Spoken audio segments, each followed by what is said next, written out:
Hi everyone, it's Yanis here with a new episode to help you build better daily structure and be in control of your life. It is common for people to avoid from uncomfortable feelings when they arise and hide away from challenges in their life. But such behavior is not helping person to grow, and even more, people who are not growing can't contribute to others and to the world around them. So today we'll take a look at Pema Chodron's book called Welcoming the Unwelcome to learn the path to the personal growth. If this is your first time on the channel, then make sure that you subscribe and hit the bell icon to get an update on my latest videos about time management and productivity. To truly learn and understand ourselves, we have to be committed to our personal growth, and one way of achieving this goal is to study bodhicitta teachings. In Buddhism, bodhicitta or enlightened mind is the mind that strives towards awakening, empathy and compassion for the benefits of the world around us. It removes the judgment and guilt and enables us to see from a different perspective. Number 1. Awakening yourself. You need to have a goal and purpose in life. When you pursue your goals, the world and people around you will benefit. When you start a business or career that you're passionate about, you fill yourself with joy and happiness. And that joy will be flowing out of you on other people in your life because you express yourself with emotions that you have within. But it's a big commitment to pursue your goals. You got to work hard and long to reach any level of success in your life. So what people do? They try, and when things get tough, they're giving up. They entertain themselves with the games and social media because it's easier. Find a goal in your life and start working towards it. But it has to be something that you really enjoy and love doing, because nothing will last longer than true enjoyment. Number 2, control your mind. It is common for people to be dissatisfied with everything, be it the weather, themselves or other people.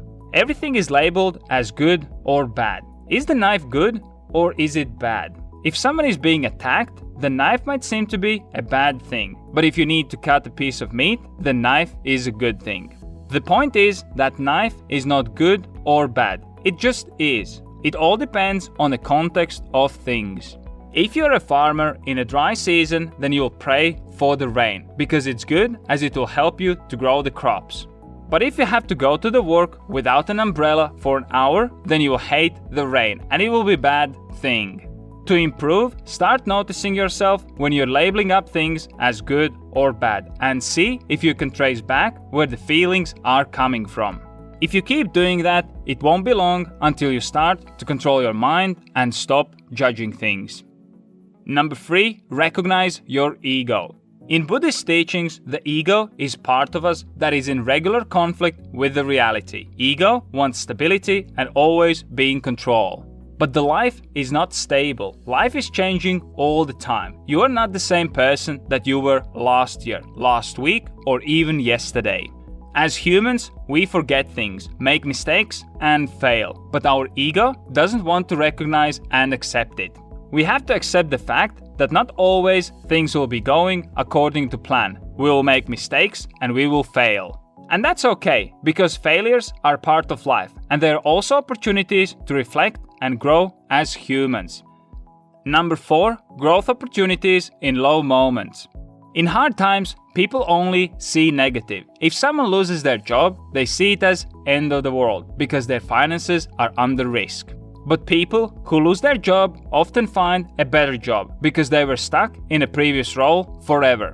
When I look back at my life, I can see that my failures and hard times in my life has also been the biggest turning points in my life. I remember when I was working on my first business, I was in a complete autopilot, handling all my responsibilities. I never had time to stop and think about alternative things or other options, but when the business failed, it gave me the opportunity to reflect. I looked at my situation and I realized that I need to change everything that I do because I was investing a lot of time in a business that was destined to die. Before the failure hit me, I didn't have the courage to stop and rethink the direction that I was going to. So you have to understand that there are always opportunities for your personal growth in the low points of your life. Number 5, expand your comfort zone. Everyone has a comfort zone. These are the things and activities that we feel most comfortable doing. But by living in our comfort zone, we will never achieve personal growth, and it's also not the place where you'll achieve your goals.